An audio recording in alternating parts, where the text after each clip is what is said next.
life begins. We are the ancient ones. In your breath and bones we sing on. We are one. We are the meadow come. We are the meadow come. We are the lark that sings, a new day has begun. We are the new day, run, run, run. We are the new day, run, run, run. We are the old and we are the young. We are one. Mini Wichoni sing. Mini Wichoni sing. Mini Wichoni, water is life for everything. We are the water, sing. We are the water, sing. We are the water, we are where all life begins. We are the earth and sky. We are the thunder cry. We are the fire. We are the light in your eyes. We are standing strong, like a rock, like a stone. On the sacred ground we belong. We are home. Mini Wichoni sing. Mini Wichoni sing. Mini Wichoni, water is life for everything. We are the water, sing. We are the water, sing. We are the water, we are where all life begins. All my relations come. Every nation come. All my relations under the sun. We are one.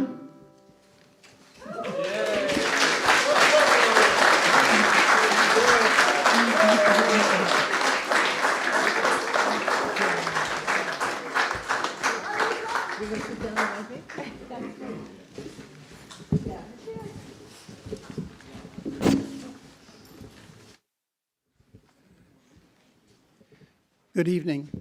I'd like to introduce Reuben George of the Tsleil-Waututh Nation.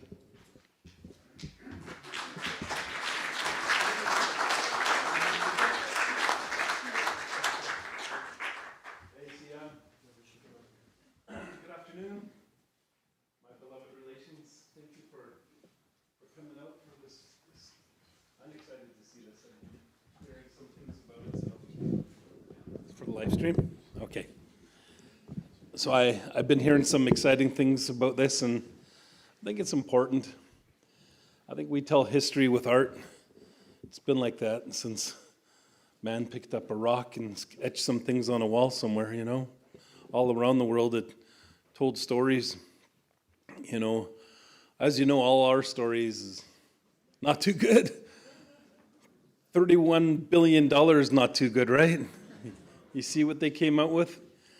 You know, remember, some of you remember when they first started, it was going to cost $7 billion. They estimated that it would take 20 years, remember, to pay off that debt. Well, no, look at it. It's a stranded asset, and they're still continuing. You know, my fear is, and I've been sort of trying to blast this out. I know some of you would be hard to do that, but I can. I've been saying it's going to be economic smallpox for First Nations because I'm afraid they're going to eliminate that debt and try to sell it to them and call it some sort of reconciliation. So I'm blasting it. Anyone I could talk to at First Nations is just, it's a stranded asset. It doesn't make sense. And it keeps changing. What was it? 3 months ago they said they'd never recoup $780 million. Remember that? Their own federal study. Jesus. Now look where it's at. Just doesn't make sense all the way around. Even the tax breakdown, 35% tax would go to Alberta. Remember that? 15% tax would go to Canada. Less than 2% would go to BC, taking all the risk with no benefit. I went to a First Nation meeting. They invited me, and it was all the ones that negotiated. And I sat and I listened, and I said, this is pretty ridiculous. I said, this is a problem it's going to have. And some listened to me and said, oh, can you present here next week? And I said, sure. So I brought our whole team and we presented. And it was all about, I don't know, about 40 nations. And I went back a year later, and they're talking about the same things. And I told them, I said, I go look at the pipeline and I see some First Nations working on it. So when they're capable of making a deal, they'll make a deal with the nations that are capable. But they're not with you. Your benefit agreements are washing away while it's all getting built, but that's how they are. If you're not ready, they're not going to work with you. But I will. You could still say no and come work with us. But they hear things, and that's, I think, a big problem with the society that we live in today. It's a big problem. You and I know that, went to the camp to visit some of you guys, and up just in Burnaby there in Coquitlam. The salmon were running, so beautiful. That's what we're standing for, those salmon. And look at the world we're in. And when I talk to them in rooms like this, when it's oil or the government, I say, just in a personal thing, not one of your grandparents would be happy you're doing this. Not one of them. Because people say, what would Chief Dan George do? My grandpa, he would be devastated and he'd be hurt and he'd cry. And he predicted that in 1970 in a documentary. He said, my children will never experience what I experienced, and my grandkids will never experience what I experienced. My kids won't experience what I experienced. I grew up on the North Shore, and every creek, river, and stream had trout, salmon in it. No, none of them do. And so can you imagine that? And I tell them that. I say, it's simple. Think of what your grandparents would think. Your great-grandparents, they'd be devastated. Atmospheric rivers, what is that, they'd say? Global fires everywhere? Snow where it's not supposed to be, and floods where it doesn't rain, and mudslides, and fires globally? Smoke out for, can you imagine that? They come out and they'll say, there's smoke here for the whole summer. Can you imagine how they'd react to that? But what it comes to is they're so disconnected, and it boggles my mind, because when we started to fight this, they said, you have to teach them our way. And our way is spirit for me and my family. The George is a spirit.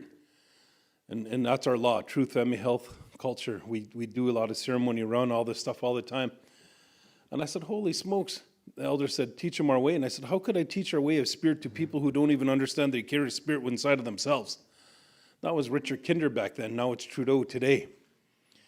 Like my son called him out, and he said, I'm making few choices for our future generations, and they're not. They're not. But anyway, we had a meeting with United Nations, with the rapporteur, and we're going to go that route. We're exploring The Hague and see if we could go to a higher court, where we're going to see what they could do to help us. There's like 45 rapporteurs, and we need the environmental one, we need the indigenous one, we need the fossil fuel. We need them all to get on our side and help. And we need a big microphone again to expose this joke of a process. Yeah, Emily, young girl, no charges against her ever. Lucy started university when she was 16.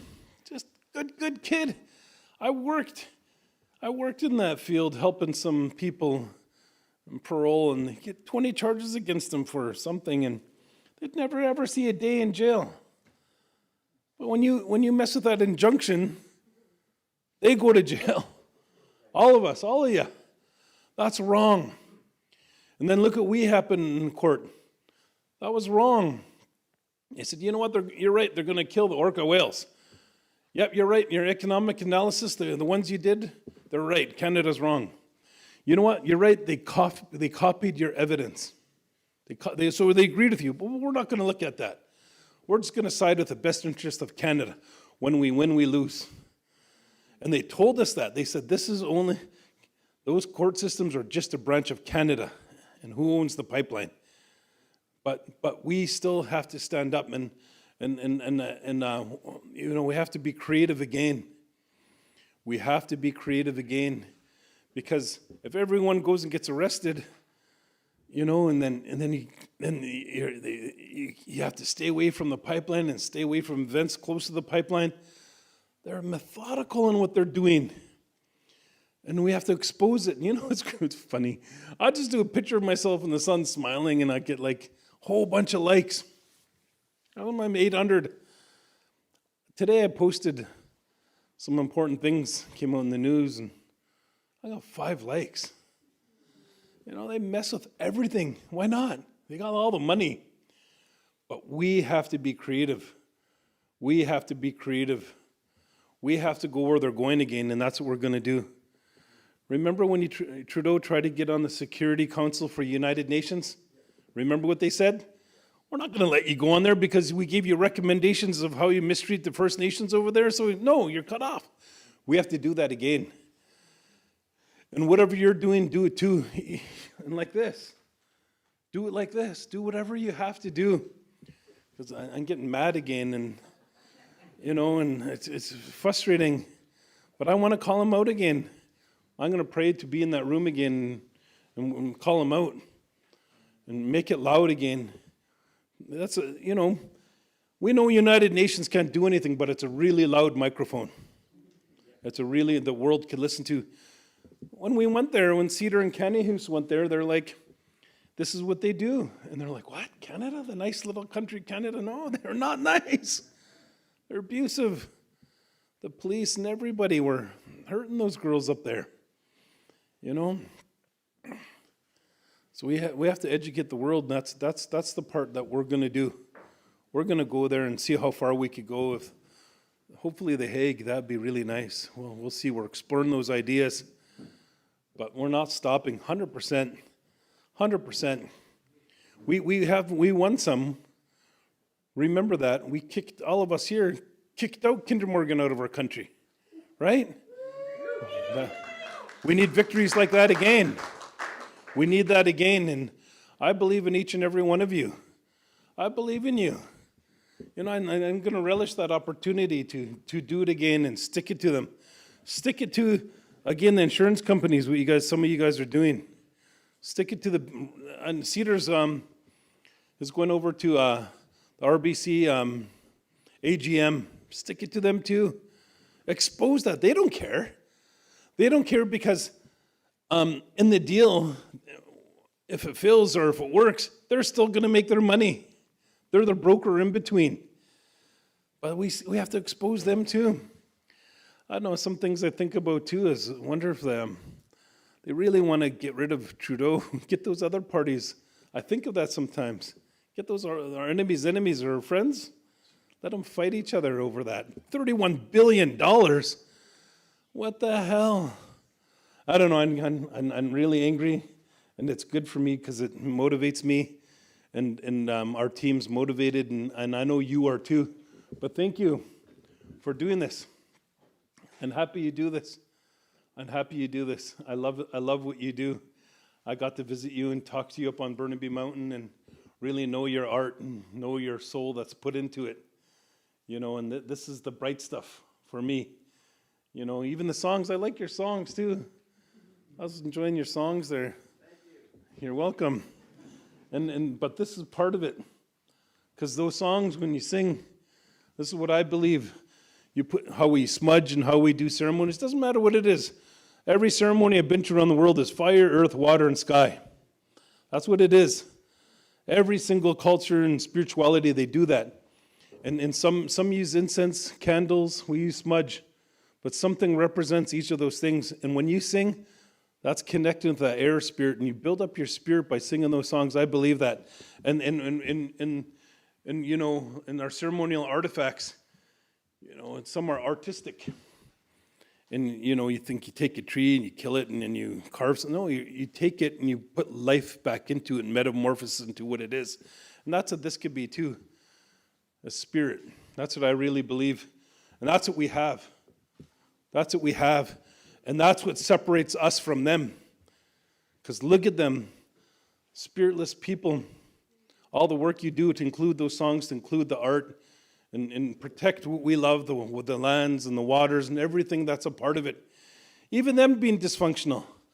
I like telling them that. Trudeau, or back then Kinder Morgan, said, you're too dysfunctional to take care of your future generations. Remember, we always say this. But because you're like that, you're still part of the human race. We'll do it for you. We'll do it for you because you're too dysfunctional to see that you're ruining everything. Everything that we love, everything that you should love and that you need to survive yourself. That's what we'll do. So anyway, my hand's up to you, brother, for your beautiful art, this beautiful night, and this beautiful event, all these beautiful people.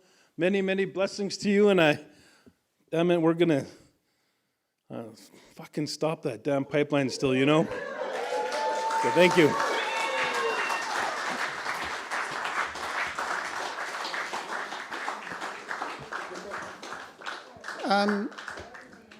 My name is Ian Angus, and from the Institute of the Humanities at SFU. The people at the back, there's some seats over here on this side. Please come in, and then these other people maybe squash over a little bit for you. We want to get everybody in. I'd like to begin by acknowledging that we're on the unceded and traditional territories of the Coast Salish people. You're in. Excuse me for just 1 second.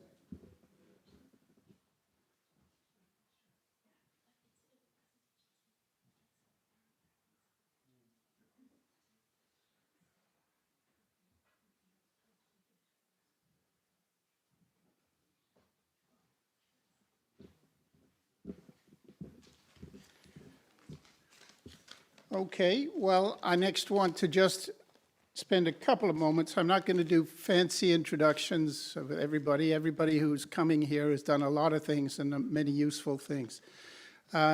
George Rammel, who has made this monstrosity behind me, was born in Cranbrook in BC. He's been a practicing artist in this territory for many long years and practiced with Bill Reid, amongst others, and has in recent years got into a big kerfluffle with Capilano University for shutting down the art program, and they destroyed one of his pieces of political art, satirizing the president up there. So he's recently turned his talents towards doing political art for the anti-TMX struggle. And so we're very pleased to make this part of this piece of Unveiling as part of that struggle. George Rammel.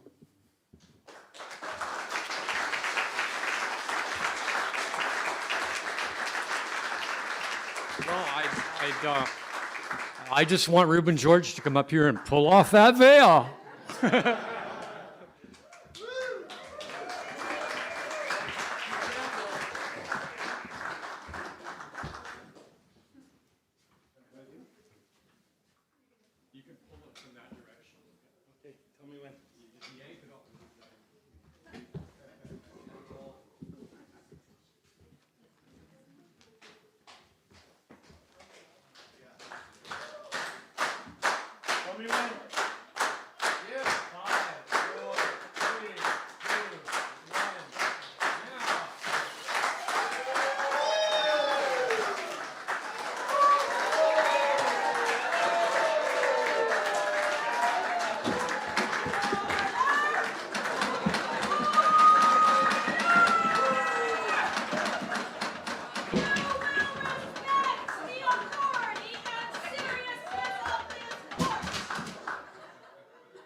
Broke Ken's injunction that protects Trans Mountain Pipeline. You can't break Ken's injunction.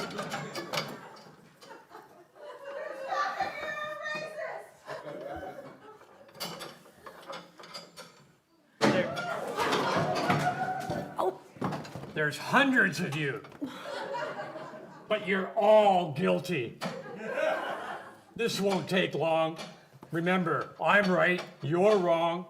Climate collapse isn't a virtual certainty. It's just foreseeable or likely. There's a contingency, remember. Social measures may prevent a dire outcome. You broke my injunction. You can't break my injunction. Will George, how would you like it if someone parked in your driveway? I've been parked our driveway for 150 years. Where did that Tsleil-Waututh live anyway? Does anybody know? You can't break Ken's injunction. You can't break our injunction. What's this, young man? You say time immemorial? What does that mean, time immemorial? David and Jennifer, there's no air of reality to your claims. The contingency might save us. I don't need to look at your evidence or hear from your climate expert witnesses. You can't break my injunction. You can't break my injunction.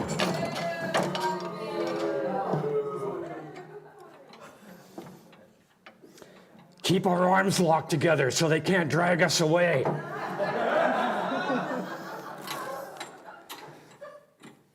David and Jennifer, you could have chosen to do nothing and let the process unfold. As unpalatable as that may seem to you, I will not allow your evidence or your expert witnesses in this court.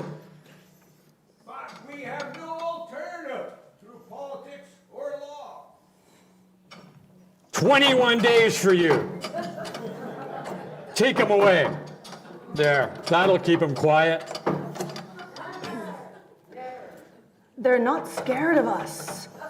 We need to raise the stakes, cut the 5-step warnings, and add big fines.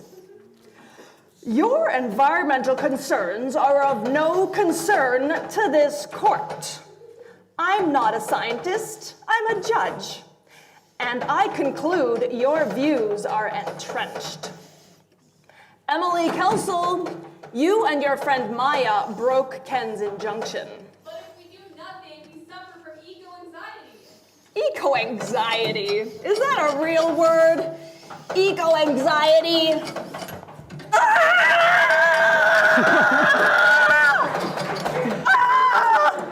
Order! Order! Order!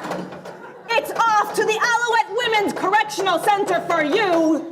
Take her away! You hot-headed, limp-wristed, petulant fool! You small-minded, microscopic, mental tool! Defending the undefendable, promoting the perverted, twisted tirade where you use what is worded in law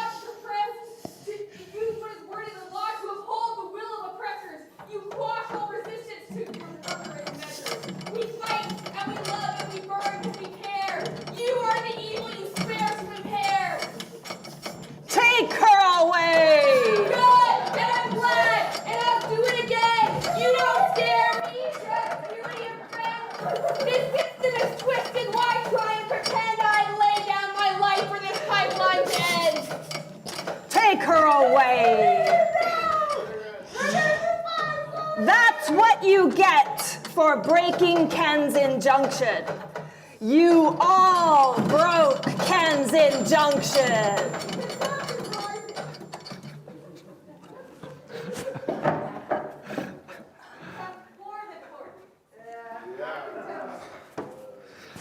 Well, there you have it.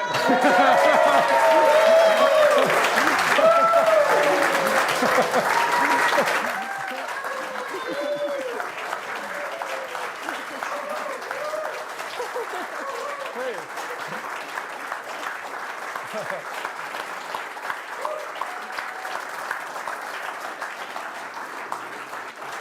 good. Take them away. Well, it's such an honor to have Reuben George pull the veil off this piece. It adds a lot of credibility to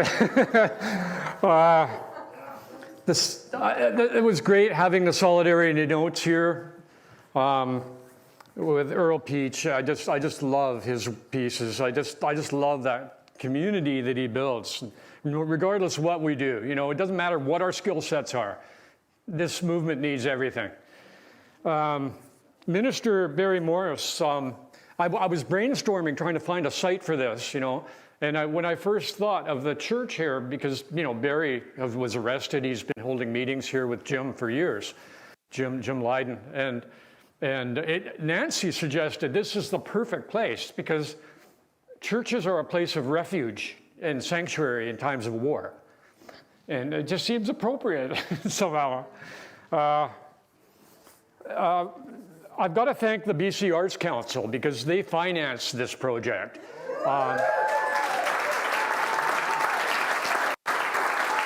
I would never have been able to do it without their funding. And you know, it's interesting. I think I got it because Quetzal Tattle, a Stolo matriarch, wrote a really powerful letter of support for me. And Gujal, Chief Skadans of Haida Gwaii, he wrote a really powerful letter. He actually said it would be a good investment. And when I first sent my artist statement to Ian, writer, philosopher, and dear friend Ian Angus, he immediately responded, "We've got to do something." So here we are. And of course, Tim Takaro made sure that we maximize the exposure for this piece. Tim works like crazy at this stuff. It's incredible. You know, when I think of Tim, I think of him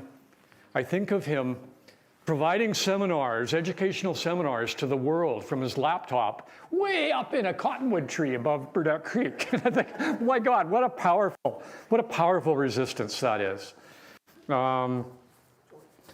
Ecologist Christine Thuring. Hold on.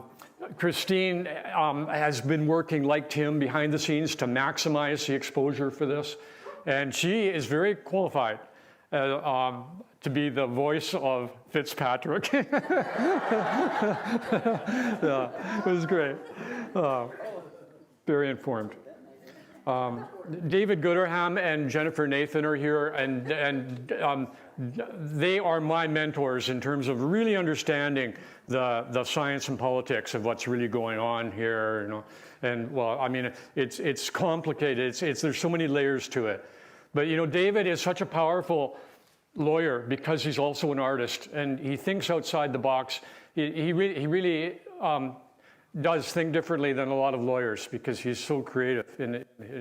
And his blogs are amazing. Go to Gooderham Nathan, and you'll see a huge collection of essays on years and years of research that the judges are terrified of. Nancy has been so supportive all the way through this. My wife, she did all the sewing. She sewed all the gowns. You know, beautiful job.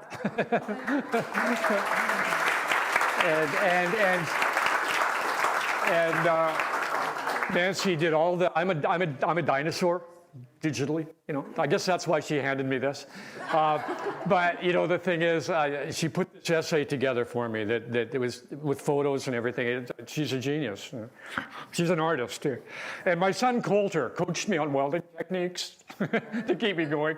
And halfway through the job, our TIG welder broke down, and he put a new solenoid switch in where he kept me going. It was amazing, you know.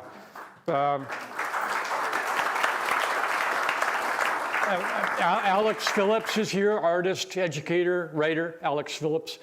She has arranged an exhibition for this piece for 2 weeks in June at the Emily Carr. So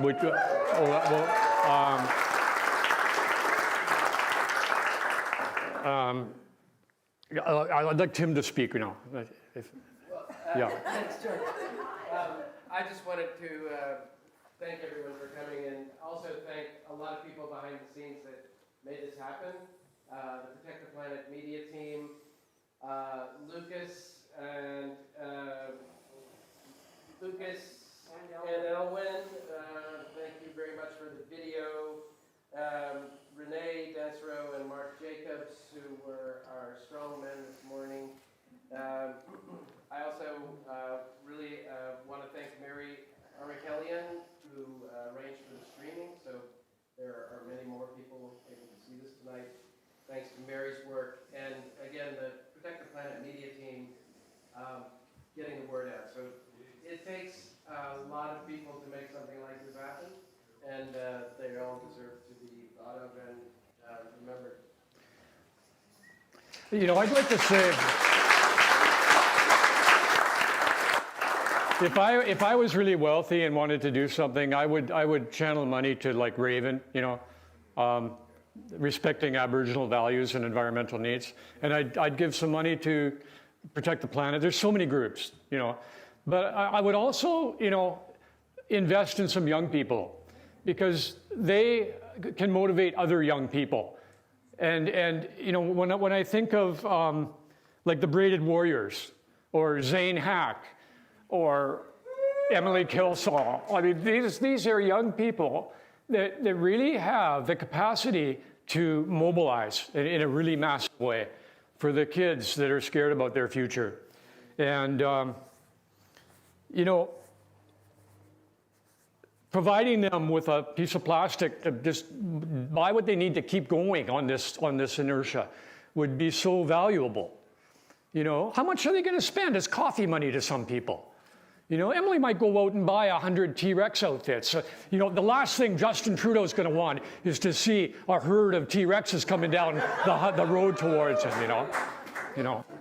And her determination reminds me of Helen Caldecott. You know, for those of you that are old enough to remember, she took on the nuclear proliferation resistance in the States in the 70s.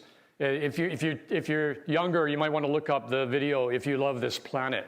You know, you'll see what I mean by determination. You know, when Emily put on her hood and growled at Fitzpatrick in court, I think there was a turning point in the public consciousness.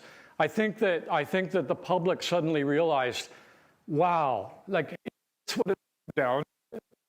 Like really, they're jailing our youth for telling the truth about climate change?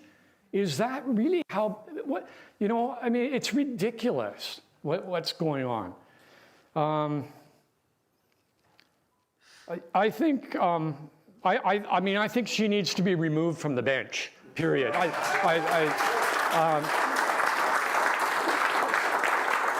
mean, I'm quoting David Gooderham here, but, you know, her courtroom is ugly. You know, she treats Indigenous people like they don't possess their own agency. And her courtroom is a colonial environment where she's just pushing dispossession. You know, you feel like you're in the 1930s in her courtroom. It's embarrassing, it's ugly, it's racist. And she is not fit to be on the bench. Right?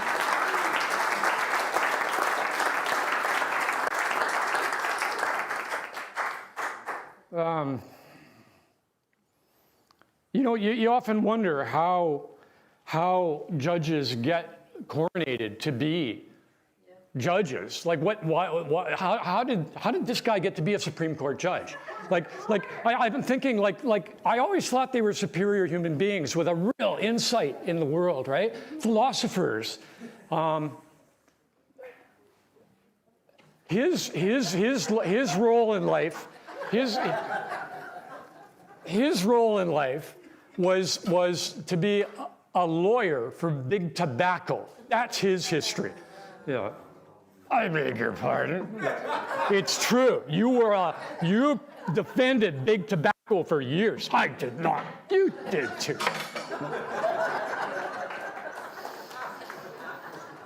You know, let's take a look at this sculpture, you know, like, okay, we have the crown at the top. You know, it's covered in jewels from all over the Commonwealth, okay? And then we've got the fur trade. Oh, it's interesting. The Beavers are holding a ceaseless recruiting banner. You know, you can get a job as a spy, you know. A Canadian spy agency would love you to work for them. You can spy on Indigenous elders and their allies, you know. Okay, we have the lion. He's got the crown on his butt. But wait a minute. That's not his arm. Nancy noticed that that's actually Justin's arm. And he's holding a halo that says, ignore Indigenous law. Whoa. And there's a drop of oil with light coming from above to the judge's head. Okay? You know, in 1982, his dad brought the Constitution home. And along with that came a responsibility for Canada to treat First Nations fairly.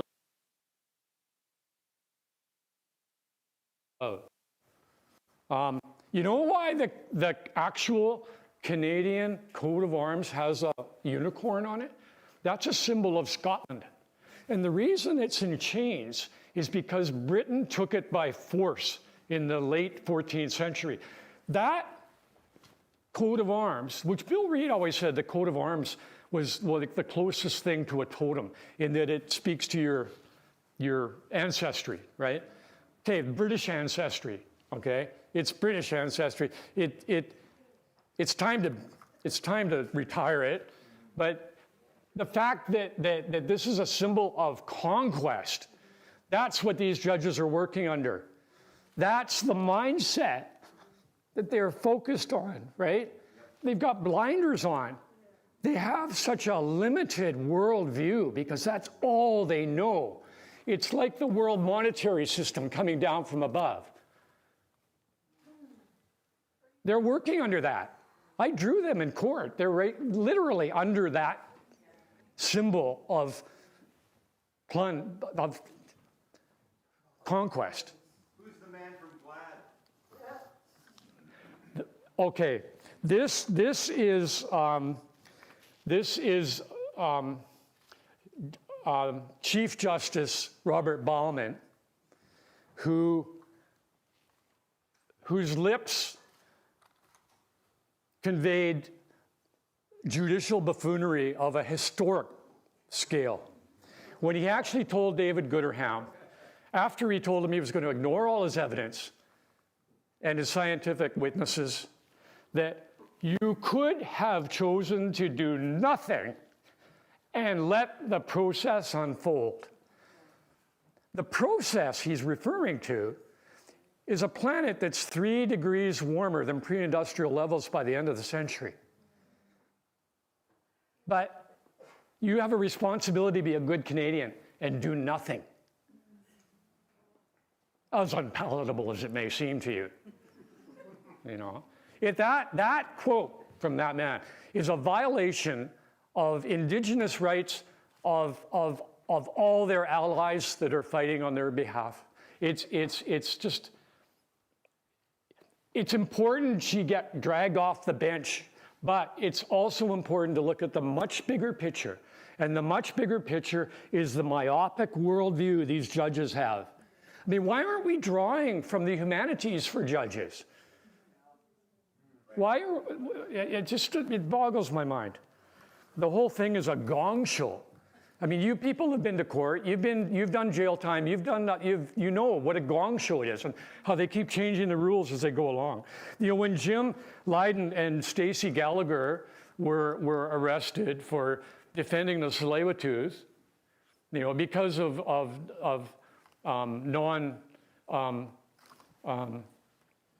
what do they call it? Consent.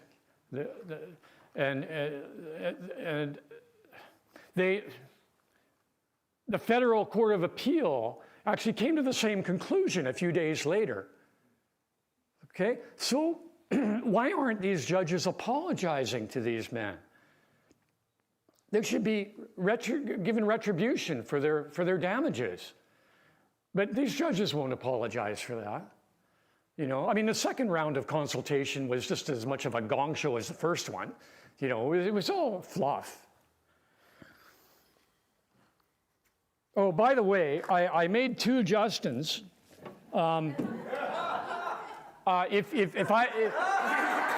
If Nancy and I are over on Gambier and I'm not around and you see on the news he's growing his beard back, this just clicks in from behind.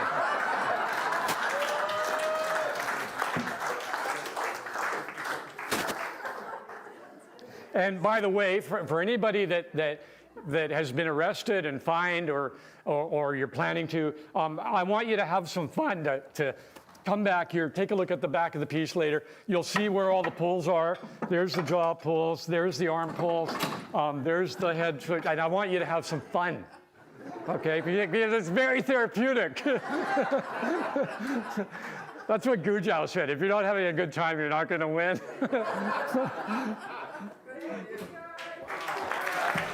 I say people, you say power. People. Power. People. Power. I say planet, you say power. Planet. Power. Planet. Power. I say get up, you say stand up. Get up. Stand up. Get up. Stand up. I say stand up, you say right. Stand up. Right. Stand up. Right. I say children, you say future. Children. Future.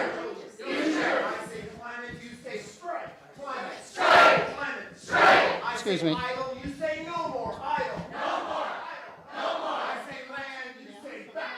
Land. Back. Land. Back. I say Tarzan, you say end it. Tarzan. End it. Tarzan. End it. I say pipeline, you say not it. Pipeline. Not it. Pipeline. Not it. I say water, you say pure water. Pure water. Pure. I say air, you say breathe. Air. Breathe. Air. Breathe. I say orca, you say sing. Orca. Sing. Orca. Sing. I say salmon, you say sacred. Salmon. Sacred. Salmon. Sacred. I say ocean, you say life. Ocean. Life. Ocean. Life. I say old growth, you say stand tall. Old growth. Stand tall. Old growth. Stand tall. I say children, you say future. Children. Future. Children. Future. I say mother, you say earth. Mother. Earth. Mother. Earth. I say planet, you say power. Planet. Power. Planet. Power. I say people, you say power. People. Power. People. Power. People. Power. People.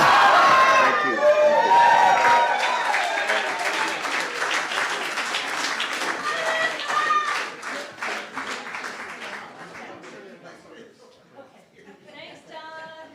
Woo! So we're gonna have a panel next. Yeah, this is gonna be And while we're getting that set up, I just wanted to acknowledge the narrative arc that this is part of. And Many people have been contributing to this awareness piece. The state of our colonial judicial system that we've inherited, which is so outdated, it clearly needs work. But I just wanted to acknowledge, so obviously the work of Gooderham and Nathan. David was recently on a roundtable at UBC talking about injunction culture. That video is still available for seeing. There was also a webinar about dismantling the SERG, and that was through Peace Brigade International. SERG, who wants to say it? Community Industry Response Group. Right. We want to talk about waste of money? Let us speak no more. Capitalist Industry Response Group. Right, Capitalist Industry Response Group. Also wanted to just shout out to another work in progress, which will hopefully hit the bookshop soon, which is Rosemary and Adrian's anthology of TMX arrests on the mountain. What's it called? Go Tell It on the Mountain? Just tell it. Tell it on the mountain. And also, I'm so pleased, I think Kara from Indigenews is here. They've been doing really great work on exposing just the colonial toxicity of, especially coming out of Stone Cold Shelley, as we affectionately refer to her.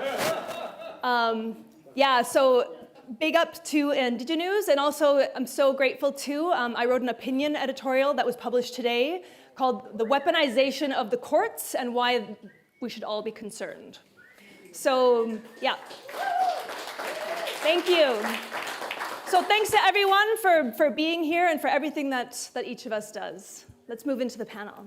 It is our hope that we can have a conversation, including many of the people here today.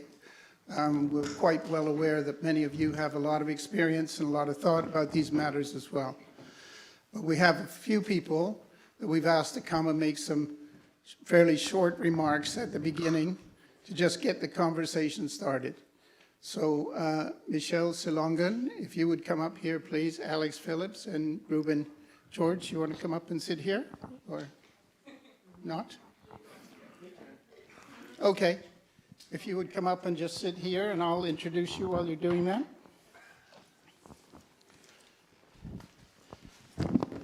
Alex Phillips here is a sculptor, writer, and associate professor at Emily Carr University, where she teaches visual art and anthropology. A former student of George Rammel's at Capilano University, she protested the art program's illegal closure by the President and Board of Governors. Alex continues the fight for social justice and accessible education as chair of the Human Rights and International Solidarity Committee of the Federation of Post-Secondary Educators, which represents 10,000 college and university teachers. And at the far end, of the table, Michelle Silongan is a lawyer practicing in criminal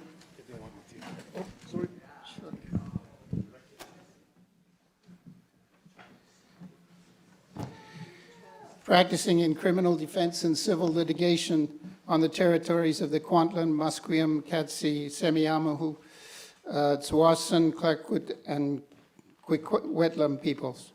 The majority of her clients are Indigenous and environmental activists being prosecuted on criminal charges or for contempt of court, including at TMX and Fairy Creek.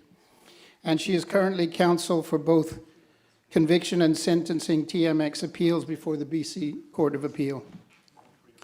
Michelle is also a steering committee member for the Law Union of BC and a member of the Movement Legal Support Subcommittee, which provides legal support and know your rights training to activists, and a director of the Association of Legal Aid Lawyers. And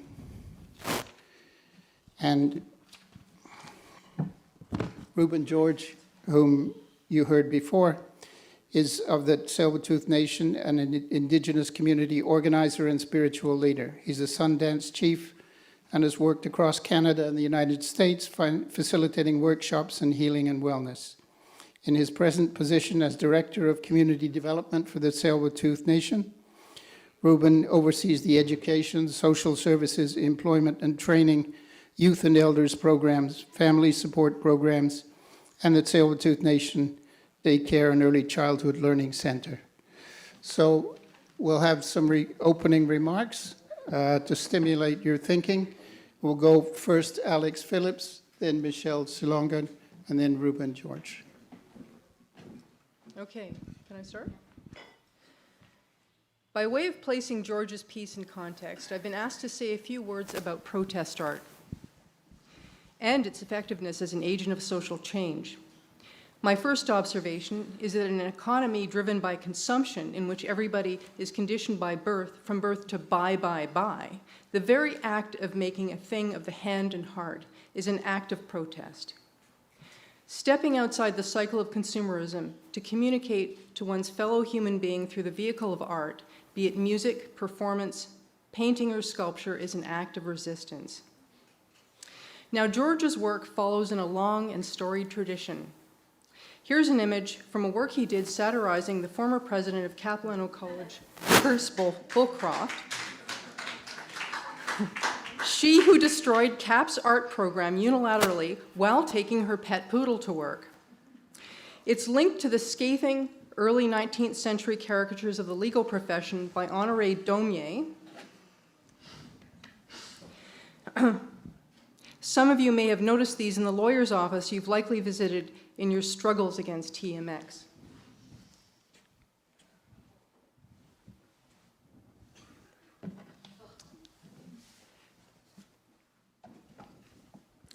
From the same period, we also have Theodore Géricault's painting, Raft of the Medusa, which showed the 15 survivors of the wreck of the French frigate Méduse, which ran aground off the coast of Mauritania. The disaster caused a scandal as it pointed to the incompetence of the royalist-appointed French captain who abandoned the raft and its occupants after a few miles of towing it. In the 13 days before their rescue, the desperate survivors resorted to murder, suicide by drowning, and cannibalism. The incident became a huge scandal for the recently restored French monarchy. Because its cargo contained slaves destined for Europe, the painting also became an icon of the abolitionist movement. You might notice that the figure at its apex is a black man, painted from a Haitian model named Joseph. The picture so enraged the French government that it refused to purchase it, although it had won a gold medal at the Paris Salon where it first appeared. It might also surprise you to learn that this neoclassical painting by Jacques-Louis David, better known for Napoleon on his horse, this painting is called The Oath of the Horatii. It depicts an ancient Greek scene of allegiance swearing. It helped ignite the French Revolution by encouraging illegal republican sentiments in an era when loyalty to the monarchy was law.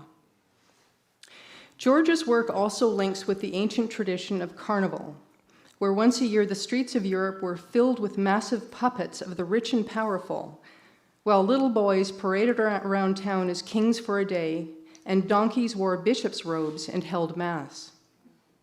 In Europe, those at the top of the social heap expected ridicule was the price of power, but thin-skinned Canadian worthies allow no such leeway for an occasional laugh at their expense.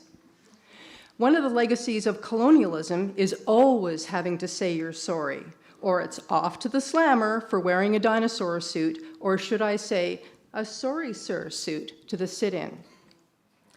In contemporary times, artists have used art to disrupt the status quo by numerous means. In the midst of the Vietnam War, when US bombs were killing thousands of Vietnamese peasants every year, Yoko Ono performed cut piece. As this tiny Asian woman artist sat motionless, audience members were invited to take a pair of scissors and cut pieces of her clothing off her until she was nearly naked. Likewise, in 1973, Chris Burden performed 747 by firing a pistol at a passing Boeing 747. Both these works take the subjective role of the victim. Women artists in the 1970s made work that challenged gender roles and the role of art itself in sometimes shocking and previously unimaginable ways. In Interior Scroll, for example, Carolee Schneemann read a text offering a feminist critique of a male filmmaker's work, which she carefully pulled while naked from her vagina. Yeah.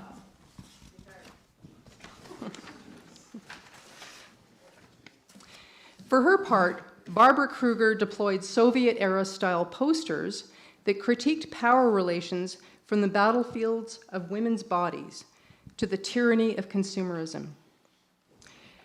And then there were the one-sentence aphorisms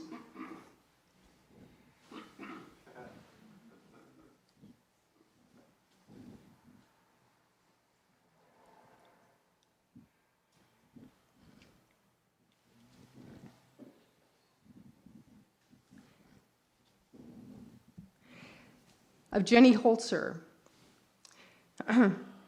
who observed from T-shirts and the electronic billboard in Times Square that the abuse of power comes as no surprise. Holzer also invited us to consider that it's private property that creates crime.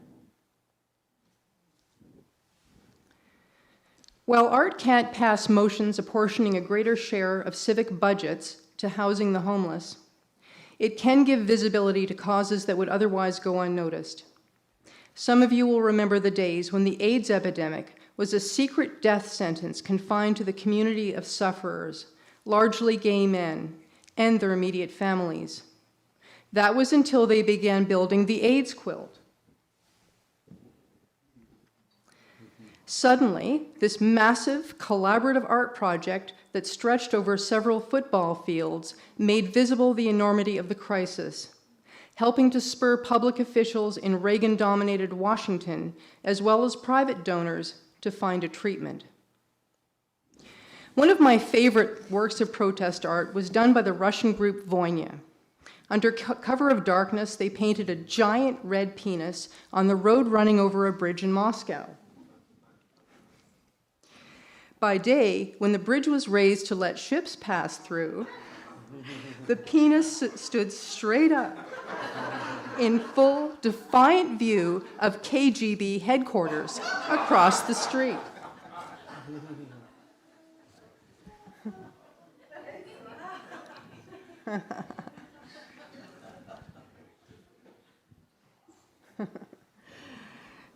The dream of a fossil fuel-free world likewise got a boost when the bike-riding dinosaurs pedaled around the streets of a major city. Okay, sorry. During Trump's administration, Mexicans made their feelings known by burning him in effigy.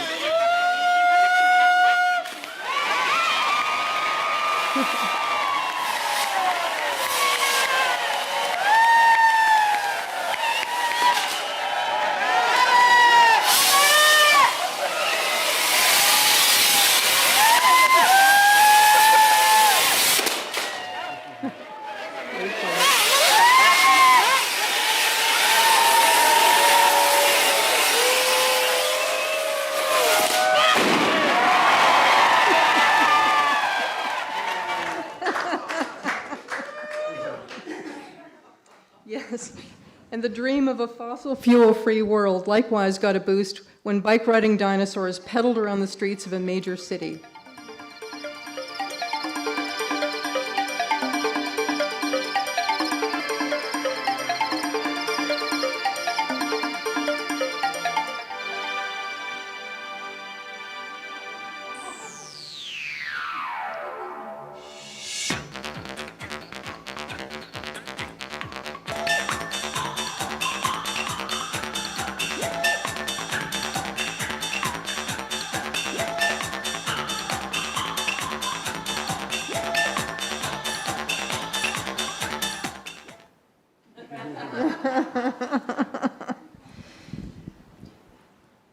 And just recently, Ukraine's supporters humiliated Moscow's London embassy staff by pouring hundreds of liters of blue and yellow paint on the street in front of it.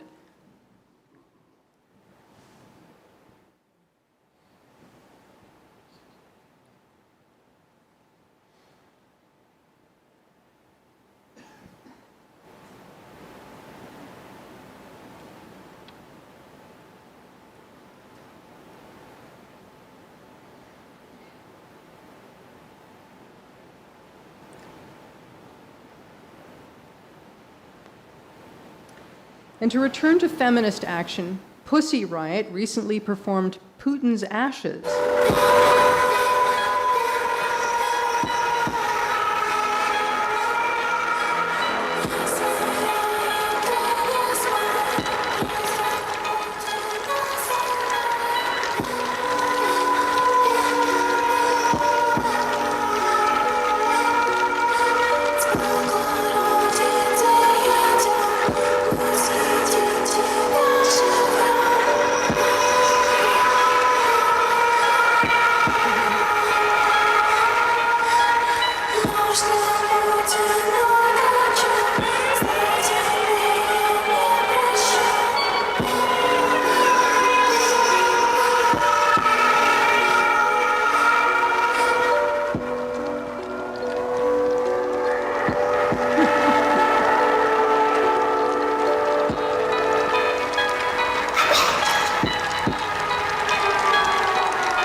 So although it can't legislate guaranteed incomes or settle land claims, art in the service of protest is pretty good at treating and creating common cause among activists and making everyone feel better when rubber and rhetorical bullets are flying. In closing, you may be interested in knowing that George and I share an interesting history. In 1990, I walked into his classroom at Capilano College, now Capilano University, wanting to learn something about sculpture. having spent 10 years as a courtroom illustrator for CTV and CBC News. Little did I know that I'd stumbled into the studio of one of Canada's most accomplished artists. 3 years later, I went on to get a degree at the University of Washington and then a teaching position at Emily Carr, where I've been since. As a courtroom illustrator, I drew hundreds of judges, and not all of those drawings were flattering. But now it's George who's doing the courtroom illustrating and me who's doing the teaching. So sitting in front of this work, I feel we've come full circle. The sculptor's student has returned to pay tribute to the teacher's masterpiece of judicial satire. Thank you, George, for employing your exceptional talent to give us all a little comic relief from some of the dinosaurs who populate our courts.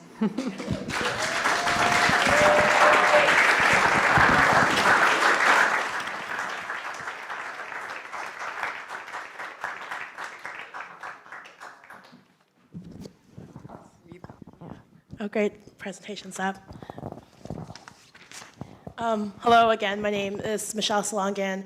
I am a criminal defense lawyer. I assist a lot of activists while they're waiting to go before the court and providing a little bit of information about what the court process is like and hopefully being able to demystify the process so that if they're in a situation where they do plan on being arrested, they can perhaps have a fuller picture of what that process is like, what the consequences are, and, you know, be informed and making that decision before they step forward. I think it's really important to have that kind of context so that, you know, maybe not defang the court a little bit, but again, have that sense of control and knowing what you're going into. So thanks for the opportunity to speak to you all today. I have a bit of a wordy presentation about criminal contempt of court. Can you go to the next slide, please?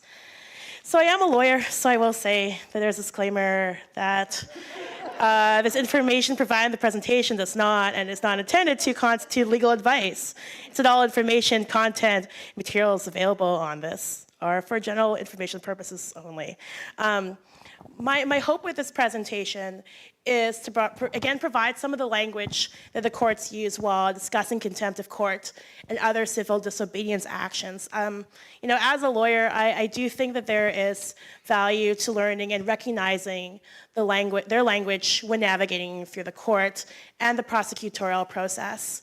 And from a tactical perspective, understanding how institutions understand themselves and their roles, and how that can impact or not, you know, not impact the language you decide to use for your own advocacy, and if it isn't your intention to allow for more of a dialogue. So next slide, please.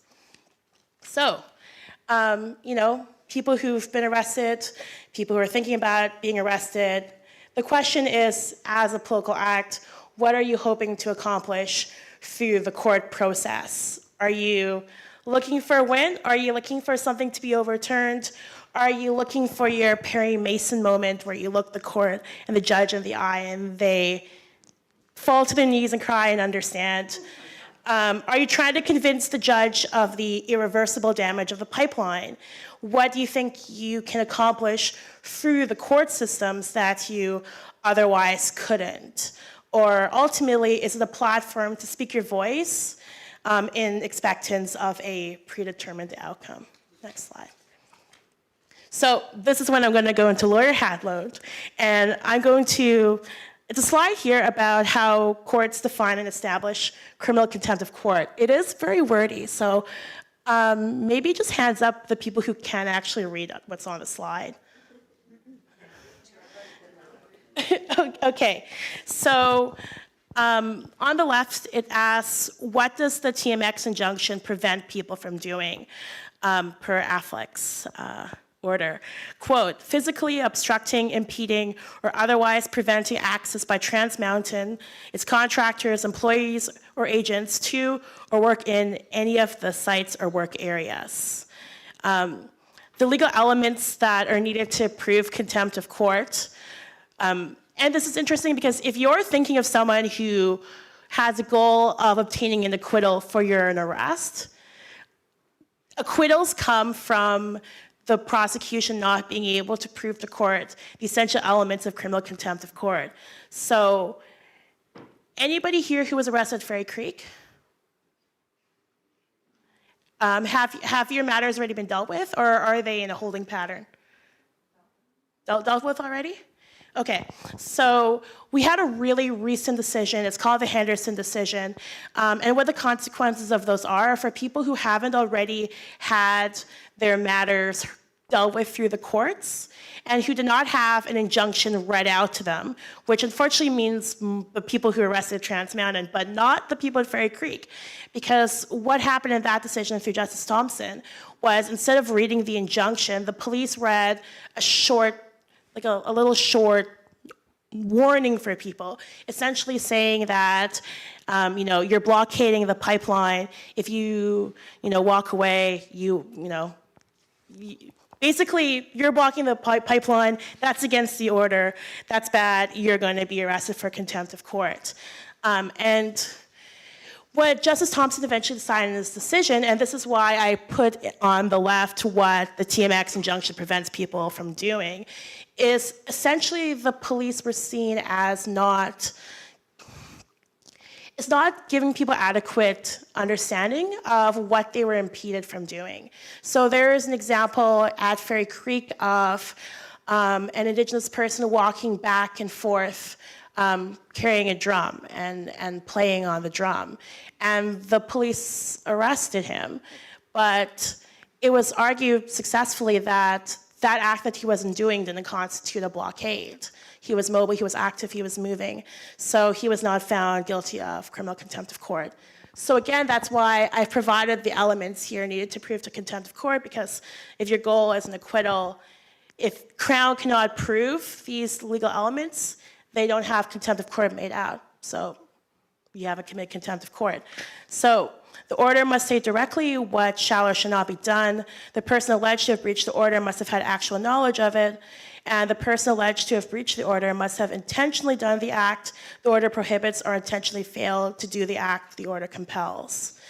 There's a lot of discussion about what's the difference between civil and criminal contempt of court. And when I talk to the many, many people who I end up being on the arrest support hotline for, a lot of people are just really scared of what the word criminalization entails and what it represents. They are, genuine salt of the earth, law-abiding people who have never had a speeding ticket.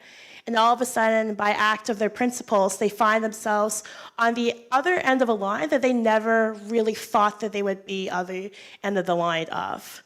And maybe, maybe that is an element of privilege, because when you think of a lot of people, on the downtown east side who have their day-to-day lives criminalized in a certain way, don't hang out in a certain area, don't spend too long in this area, maybe I would just kind of ask people to, think about what the stigma of criminalization is. It's not always fair, Maybe before you ever came to this world, you saw people who were arrested, people who were convicted of crimes a certain way. But, that unfairness in the process has impacted a lot of people, unfortunately, before all of this ever happened. So that's just something I wanted to put in mind. Anyways. Yeah. So people kind of steel themselves when they hear the word criminal contempt of court. Criminal, bad, criminal code, criminal charges, criminal record. Things which are disastrous on the lives of people sometimes. And has someone been arrested for an Extinction Rebellion or a Save Old Growth action? Okay. A suspended sentence? Has someone gotten a suspended sentence for their arrest? Yes. So unfortunately, people who have suspended sentences have experienced something which a TMX arrestee or a Fairy Creek arrestee won't have. And that is something on their criminal record. And that is something that follows them in a way that, contempt arrests don't always have. So anyways, criminal contempt of court. How does that differentiate itself from civil contempt of court? Our firm deals with civil contempt of court, but usually what that means is someone refuses to remove the illegal dwelling that they have on their property. And that usually for the courts is what constitutes civil contempt. Criminal contempt is proof that the defiance or disobedience was carried out in a public way, and the intent, knowledge, or recklessness as to the fact that the public disobedience would tend to depreciate the court's authority. Think of that how you will. But the Supreme Court said that public defiance is something that transcends the limits of any dispute between particular litigants, which is, it's the cause that you're getting yourself arrested for, simply a private dispute between two private parties, or is it something that is supposed to carry more weight or carry more bearing and carry more relevance? And that broader element of that contempt of court is unfortunately what makes it criminal. So maybe that's the theme of this presentation right here. Next slide. Man, I feel like I'm being such a downer here. So just really quickly, where do courts get their power to prosecute contempt for contempt of court? Criminal contempt, including civil contempt, is not found in the criminal code, and it's the only surviving common law criminal offense, which means that it's developed entirely by the court and not through statute. So you can't see it because it's kind of in the corner on the right-hand side. But basically, it's a quote from one of the Trans Mountain Pipeline decisions. And it quotes Chief Justice Lemaire and Macmillan Blodell, which says that while it's indeed possible to conceive of a system where all contempt powers are transformed into codified offenses, such a system will be antithetical to ours, where the Supreme Court of general jurisdiction plays a general role. The point of this is that the courts are really firm that they want this power to remain within the courts and not something that goes through parliament or democratic processes or the legislature. And I think that is, something important. Next slide. Yes. So why are courts particularly sensitive to contempt matters versus other offenses? Oh, no. Okay. Because, the courts deal with really serious offenses. Not like criminal offenses. People do really shitty things to each other. So that's the kind of stuff that is usually the bread and butter of what goes through the provincial court. But what's pink in there? I don't know how much of that. So these aren't my words, okay? This isn't what I'm really trying to, but this is what the court says. And it is, public defiance of a court order threatens the rule of law, which is not a guaranteed feature of Canadian life. It needs constant vigilance to be sustained. It is not only judges who have an obligation. It is incumbent upon all members of society. Similarly, the law applies to everyone. No one is entitled to pick and choose the laws or the court orders they will obey because they believe they have a higher obligation. If they choose to do so and offer public defiance of a court order, the judges of this court have a duty to respond to that defiance. It's not me, okay? I didn't write this. I'm just a defense lawyer. The rule of law is directly dependent on the ability of the courts to enforce their processes and maintain their dignity and respect. Next slide. Okay. So this set of lines are actually from XRRS. Because a lot of people have this idea of, civil disobedience, and it's an important thing, and that's what affects social change. And then in your presentation, it shows how, art and public defiance and being in places where you're not supposed to be is what instills and inspires people and plants that seed for people who are just passersby and would not otherwise have been confronted with these issues, and encourages to see things in a new way. So how do courts treat civil disobedience? Civil disobedience is a time-honored measure of communicative action to correct perceived injustices and to right wrongs. Citizens who care deeply and passionately about social justice issues have been real agents, or agents of real and transformative change in the course of human history. Racial and gender equality started with acts of civil disobedience. The suffragette movement for women's right to vote was one form of civil disobedience. The civil rights movement for racial equality in the States, and the anti-apartheid movement in South Africa, the gay marriage movement, and other social justice movements are but a few among many examples where civil disobedience has been used to effect change. So that sounds great, right? Courts, you're cool with civil disobedience? Okay. Like my mom. She was like, I taught you to stand up for yourself, except not to me. We can talk about that after the presentation where those videos aren't there. Work for life. Yeah, so kind of preaching to the converted here. But essentially, so what makes these civil disobedience acts attract the disapproval of the courts, and how they will kind of differentiate the noble things of civil disobedience actions of the civil rights movements is they'll say, for the instance of Extinction Rebellion and Save on Growth and British Warrior Solidarity, that the act of mischief or the law of mischief is itself not an unfair law. And there's nothing inherently wrong about the law of mischief. So if you were creating civil disobedience and you're being prosecuted for mischief, but it's not the law of mischief that you're protesting against, so then that's a bad. Is that in the slide there? Next slide, please, sorry. Okay, yeah. Therefore, where a protest evolves to civil disobedience, which adversely impairs or impacts other citizens in their right of lawful and peaceful movement and their use and enjoyment of public property, there must be accountability in the criminal justice system. And here, the adoption of civil disobedience methods and the promotion of a just cause does not transform illegal actions into legal ones. Sorry. Next slide.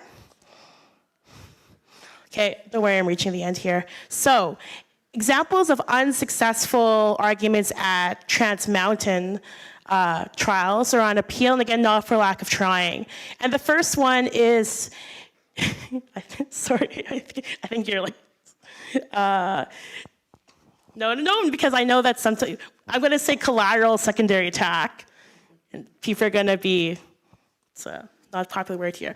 But, so for the courts, generally challenging the merits or the legitimacy of the injunction itself is not going to be a successful argument for the prosecution of contempt of court, because again, they will say that it's an impermissible collateral or secondary attack, and that if it's not in an application to vary or set aside the injunction itself, and it's instead brought up by a proceeding for contempt of court, it's not a defense that the court is going to accept. Because if they say, well, if you dispute the legality or legitimacy of why this order was there, or if it's no longer relevant, then it's your job to put that in an application to vary set aside the injunction. So unfortunately, the court doesn't see prosecution for contempt of court as the venue to advance these kinds of arguments.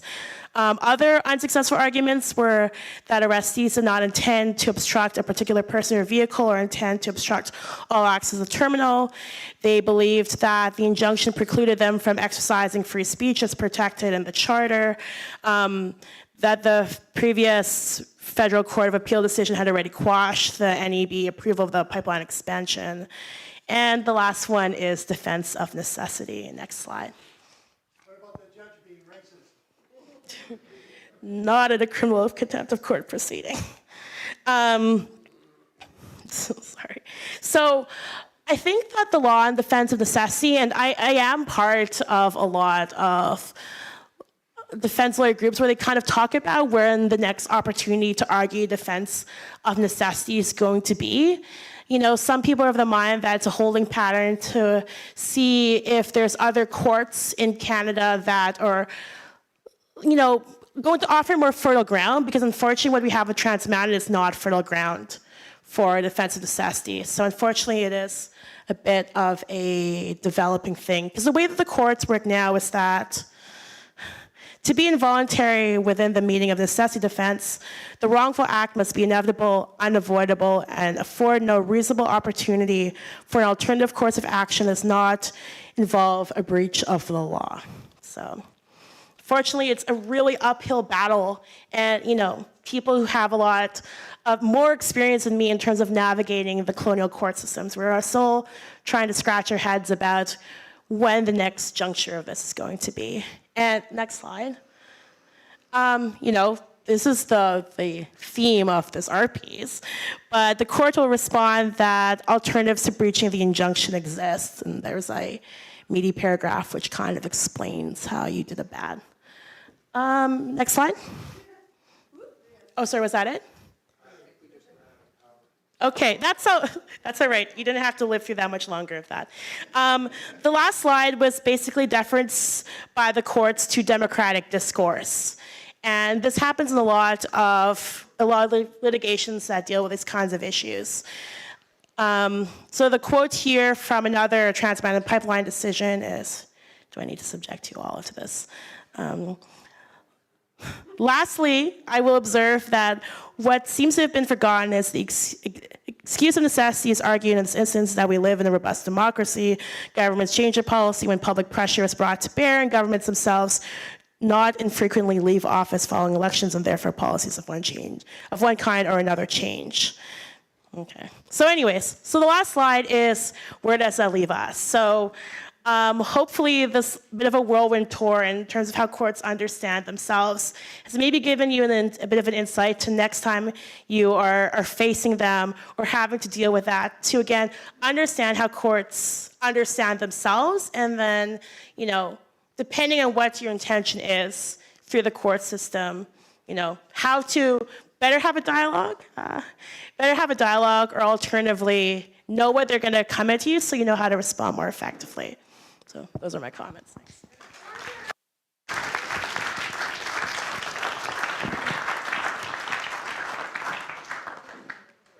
Thank you.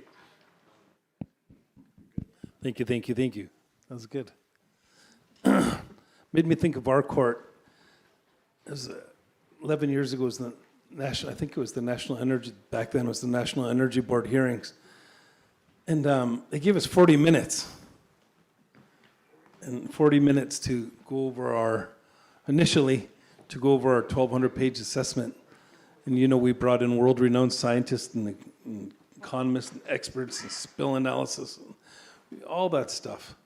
We looked at our claim to our land. Uncle N had foresight years ago to map out all of our traditional territory. I was a teenager when we did that, and I think it was in the late 90s, and they said, where did you fish? Where did you go? Where did you go camp or hang out and do things in our traditional territory? I mapped out on a big map of our traditional territory about maybe 200 places. But I remember my Uncle Bob, when he mapped it out, he mapped out that Robson Street was a hunting trail for deer. And so we used all that evidence and created our assessment, saying, this is what's going to happen here, and this is and then, you know, it turned into our referral process. So anyone building in Tsleil-Waututh territory needs a Tsleil-Waututh Nation permit. Not your houses and stuff, but bigger projects. So we deal with about 500 a year. We give out 500 permits a year, and of course, Kinder Morgan, they didn't bother trying. But from that NEB hearing, remember they created that ministerial committee.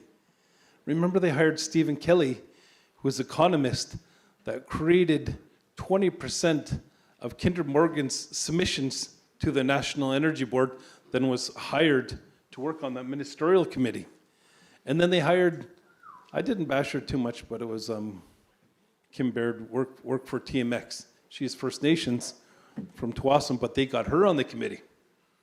And that's how it is. So when we look at court, and when we went to the Federal Court of Appeal the first time, we're like, who's on there? And we looked at them and seen, okay, we might have a chance. But this time around, we said, who's on there? Look at them. Or even look at Fitzpatrick or Gerald, or when you look at her, just simple Google of how she's a litigating lawyer for banks. And so we looked at all those things. We're saying, what are we going to do here, and how far can we go? What could we push? What kind of political power? What can we influence? And how loud can we get? And that helped, because at the same time when we're going to the first court, it helped so much because we put so much pressure on British Columbia that BC came out and said, we're going to do everything in our toolbox to do what we could do to stop it. Remember that? But that wasn't them. that was all of you and the people power to influence that. And you mentioned Gujal a couple times, and sort of like Jewel James. Jewel James in Lummi Nation is like, burn it down. It's like, burn what? Put a boat there and we'll burn it down. It's like, yeah. But he's awesome, but he brings attention to it. And hand in hand in our court processing and the work that we did, it was simultaneously. Whether it was putting on the concerts or doing a tour to the Alberta tar sands or putting on rallies and town hall meetings, that was all part of to feed into that court to create that influence. Because I think we had enough to get the right people in there to make the right decision. And then Jody was in there too. I think that helped a bit. But when they're gone and that switched, then you seen who they put in there as those Federal Court of Appeal judges, and we saw the writing on the wall. They straight out said that. You know, we look at the law with our lawyers and say, this is what it's supposed to be and why we're presenting this. But this is the likely possibility because of who's behind that bench, which is bullshit. So I hear all that, and it's just, that's the thoughts that came up for me, and but I want to talk about art, and this is like in times like this, all my teachers. I pray all over the world. When I went to Brazil, the climate conference, I went and prayed to the indigenous. It was cool. I love that. So in Paris even, found indigenous. Pray to them. Clan systems. Everywhere.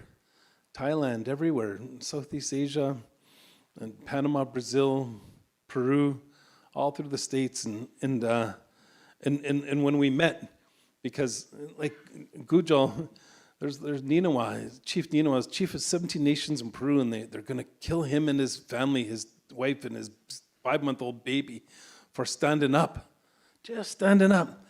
But he did a ceremony, and the words Haidagwai popped in his head. So he ended up at my house for a ceremony, and he goes, yeah, we need to bring my family to Haidagwai. I don't know where it is or what it is, but that's what we're going to do.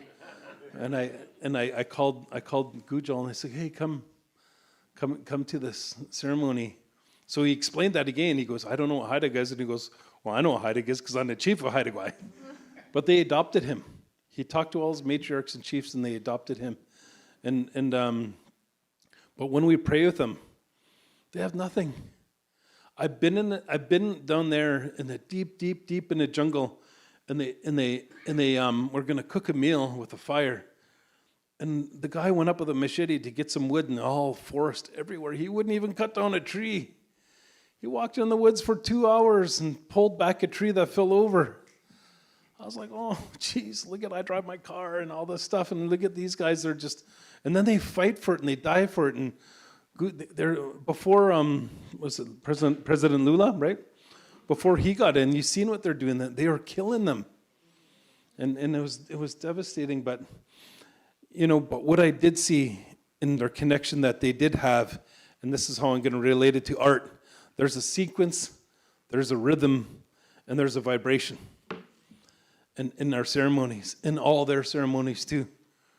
The sequence is, the repetitiveness of our ceremonies, the vibrations, the songs, and the rhythm is both. In our ceremonies, and everyone wears red, but we set up everything the way it has been for a long time. We have the fire the way it is, the sweat lodges the way they are, the teepees the way they are, the arbor the way it is, all to feed into something. And it starts with appreciation.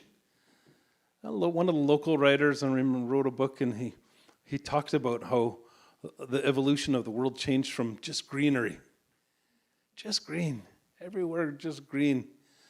Didn't need nothing more. The ecosystem's working. Didn't need nothing more than the green. Then a flower pops out. Why? Over the whole world, just a flower comes out of nowhere, pops up. For us to appreciate that beauty, right? To appreciate it. And then somebody comes along and says, hey, I'm going to appreciate that beauty, and I want it more than a memory that I could see. When it's not springtime and you got snow there, I want to see that flower. But it's that spirit of that. You think of that guy cutting that tree down, not wanting to cut the tree down, but finding one that fell over, to appreciate that connection and to create something out of it. And that's what we do with all of our things. And it looks at the vibration of spirit, I think, and how things, I'll explain this too, how things come together. And all those ceremonies have been around the world, and it wasn't just in the jungles and different places in the outback in Australia. It was Catholics and Muslims and Buddhists and Christians. Actually, I did a sweat lodge with 12 priests 2 weeks ago, and they want to help us start a spiritual movement, a religious movement against TMX. And I said, yeah. And I went to their church and I prayed to them. Then they came to my lodge and we prayed, all 12 of them, and all different denominations and different things, but that's what we want to do. But they do the same thing. You take any two things, this fire, earth, water, and sky, that's any ceremony has, and the sage or whatever you have, it represents earth, and then the fire is the energy, the sun. You light it, and what happens is the spirit comes out of it with intention. With intention. And you guys all know that because you love somebody, two people come together with intention to create love. That's a spirit too. So, with art, with my drums, I was thinking, I'm not too artistic, but I am. With my drums, I made, one night, I made like 8 in a row. I just started and they're all there and I just didn't stop. I didn't stop. And my son came out and he goes, Dad, were you in your zone? And I was like, what do you mean? He goes, well, when I play music and he DJs, it seems like it'd be 20 minutes and next thing you know, 4 hours passed. And he goes, because you've been there a long time. And I went, yeah, I was. And when we create that art, there's going back to that first flower, to look at it and to appreciate it. It's the same with this. Stacy helps me, and he makes drums too now, beautiful drums. But this is an elk hide. I took the piece of wood and I cut it into 16 pieces and I rounded it off. I sanded it. The whole process I like. There's some things I like more, like making the drum. Sanding could get a little bit hard and repetitive, but it's still in my zone. And I create something that helps with the rhythm. It helps with the sequence of what I'm talking about, and it helps with the vibration. But also, and what we did, and all the work that we've been doing, it helps in our fight. It does. Because when we told our stories in every court setting, we said, well, this is our culture. We're going to make this a holy place. I said, we're going to come in before we start court and we're going to bless it. We're going to bless it and make it a holy place. Even though symbols are like art. The things that we put up on the walls are symbols of that sequence and rhythm and vibration. And you see that in here. You do. You see it in the work that you did and creating life to something.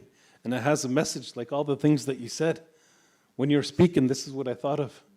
All those things that you said, that's what I thought of. But that's what they're doing. When I was down with those guys in South America, the regalia is similar to ours. They have something on their wrists to help them to what they touch, and they made it beautiful. They have something on their ankles to watch where they step. And they have something on their head. Some have we have a bonnet or a crown, or they have something. But that's to help you with your spiritual pressure from your head to send your prayers out in a good way. But they made them beautiful. Their headdresses were like 2 feet long with these long, beautiful feathers and red and black. And they're all in sequence and rhythm and vibration. And when Phil Lane and I dance with them, there's 1,000 of them behind us dancing. And it was beautiful. It was beautiful. That was art. And they showed their art with their drums and with their rattles and with their regalia. And that was the spirit that showed them to continue to have that connection to fire, earth, and water and sky. And even though they're going to kill his baby and his wife and himself, that they made a family decision to say, nope, doesn't matter, we're going to fight for it. And that's what I believe. That's what this helps. And that's how art helps. Haichkasian, thank you.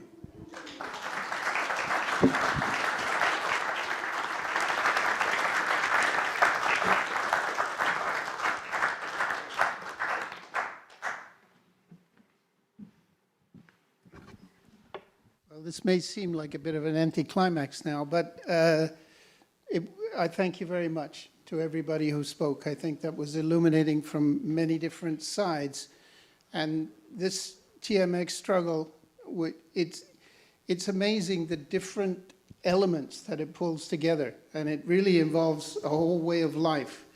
And the whole way of life that's predicated on oil and capitalism and growing inequality goes back to an original colonialism, a continuing colonialism, and we have to do what we can about this. Would anybody like to say something? Yes, go ahead, sir. There's been 41 or 40, about 40 complaints to have the Judge Fitzpatrick removed from the bench. There must be, this is what I think is probably the only avenue in which the public can put the judges on trial. So I encourage everyone to file a complaint. My understanding is that Judge Fitzpatrick said that there's no proof that there's any children in the 215. So I consider that a racist statement, and I think that that should be dealt with by the public and be removed because of that.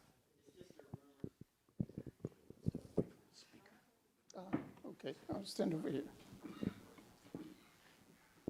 I don't want to stand in front. Yes, anyone else like to make a remark? Yeah. I was arrested with my friend Lucy. We were the ones in the dinosaur suits. It was pretty awesome. And I just want to say thank you. I remember I was getting handcuffed and arrested and taken away by the police officer. And the police officer turned to my suit and he's like, "How did those things inflate?" And I was like, "With a fan and battery." And then he was like, "Okay." And then I asked him, like, "What do you think of the pipeline?" And he was like, "I try not to think about these things." And I was like, "Okay." He's like, "Yeah, I just do my job and then I go home and thank you. I go home and I do my job and I try not to think too much about these issues." And I'm like, that must be nice. It's it's really nice having to not think about these issues. But really the only thing I wanted to say was that when I was in the back of the van and my hands were cuffed and I was being taken away, I was laughing. I was feeling the happiest that I had felt in months, simply because I had taken action. And I think like talk is really important and discussion is really important and art is really important. But the most important thing we can do is take action, think how are we going to stop this and do everything in our power to stop it, because that is when the fun and the magic really happens and we can truly make an impact.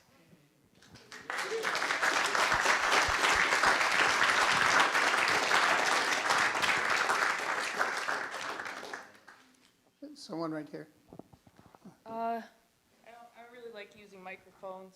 I don't really like using technology. I don't even really like talking.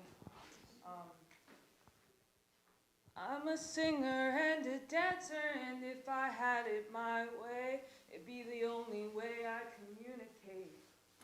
But people think it's a spectacle, they think it's something that you do, so that people will look at you. But, you know, when I was at the creek, I did my best to be discreet, but they came running after me because they could hear my drum beat, and I tried to look after every person around me, but they hunted me down, and when they came for me, no one was around. And this is what I wonder. When they took me, no one saw, and I was left in the back of a paddy wagon, locked and bleeding and all, my shoulders out the joints for 6 hours. Left in solitary confinement. Listen to my voice echoing off the walls, and I wonder where all the people are hearing our calls. You know, they talk about the creek, how beautiful it is, and I put my life on the line like I would for all of you. And I really mean that. I would die for every one of you. But I wonder who would do that for me. And this is what I think we really fear for. And what we really cling and look for and are held dear for is our ability to care for one another, for our sisters, our brothers, our aunties, our uncles, our two-spirited.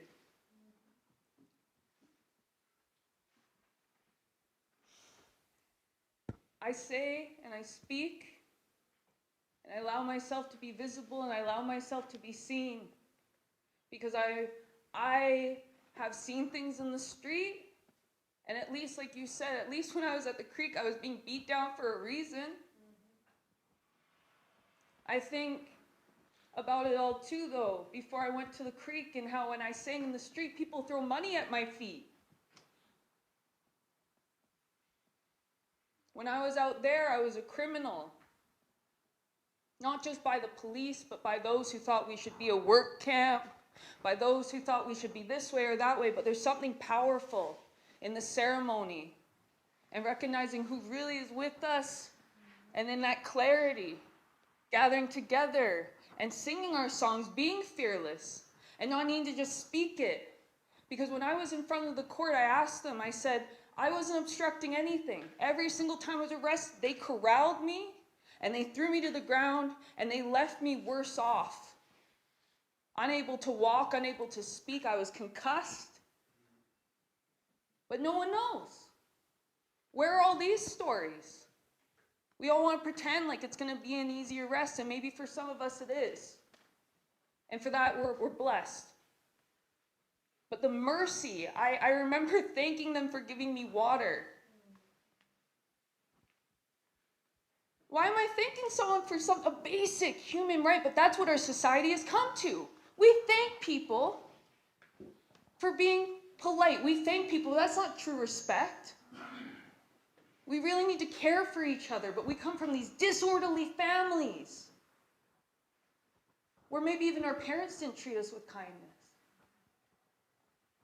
But I just want to thank you all for showing your art, for showing your face, for gathering, and I hope that when you leave these places, that you won't just be an anonymous face to each other, that you legitimately care for each other, that you show up, that you share meal together, and that you don't just think about the human relations, think about all the peoples. The human peoples are just one of our peoples on this place. And I know when we stop treating each other like a spectacle, that we're just something to listen to whenever we have one of these, that our voices are so powerful. I will sit and gather with you and I will listen for hours if you let me. But will you do that for someone else? Will you do that as you have here for me? Not because we have something official, not because other people are watching you, but you're watching you. So I hope when you leave here, as you said, you know, it takes a lot to walk gently on the ground. When I was at the creek, I saw people hacking through with machetes so they could get to waterfall and save the forest. I saw people wearing military boots when I walked barefoot, even in the wintertime, so I could walk gently. We have to change the way that we walk through the world so we may walk gently. We have to be careful where our hands go, what our voices do. And we can live our life in a song. So when I looked at the judge, I said, I don't need a lawyer, I need a poet. I need someone that can translate me, translate my heart. And when I asked them, and they were looking at me and saying, these are the things you did, I asked, did you even look at my case file? And they answered no. Where are my body cams? How do I get that? When will I get my bail money? My charges have been dropped. But none of these people can help us because there's so much bureaucracy. So what I would really like to see is the people going to individual people and making relationships. And not just making, but creating. Because there's nothing that we need to restore other than our relationships. That's what will protect the forest, is moving out of the spectacle and stepping into the full-bodied ceremony, which is every single one of your breaths. You are all incredibly sacred, and I'm really sorry to hear that this person's going to die, but as you said, this is history. But it needs to end, and it's urgent, because it will claim all of us. And I just thank you all. I'm a passionate person. I thank you all so much.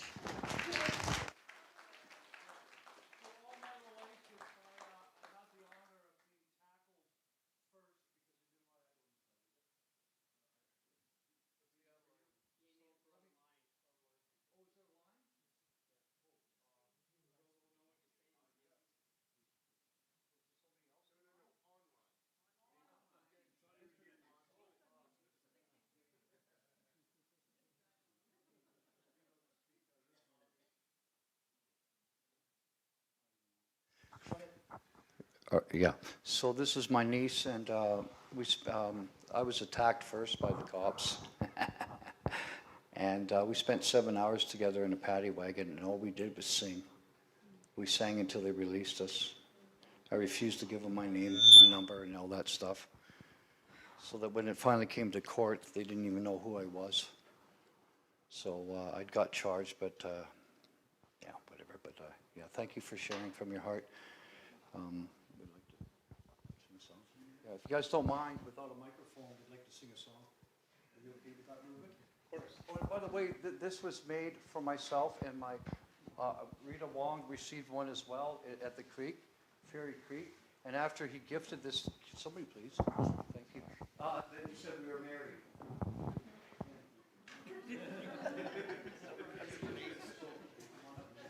You just can't win.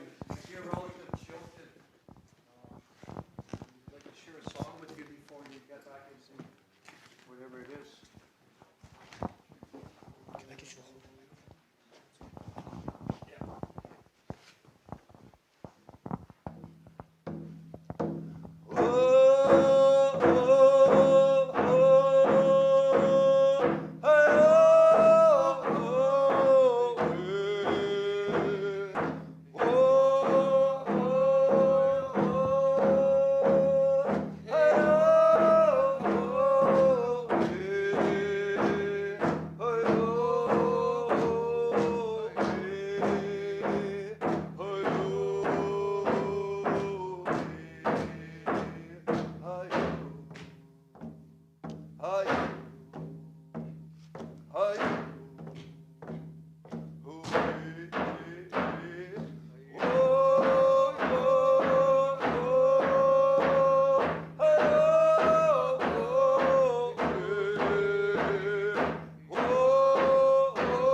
If you guys would like.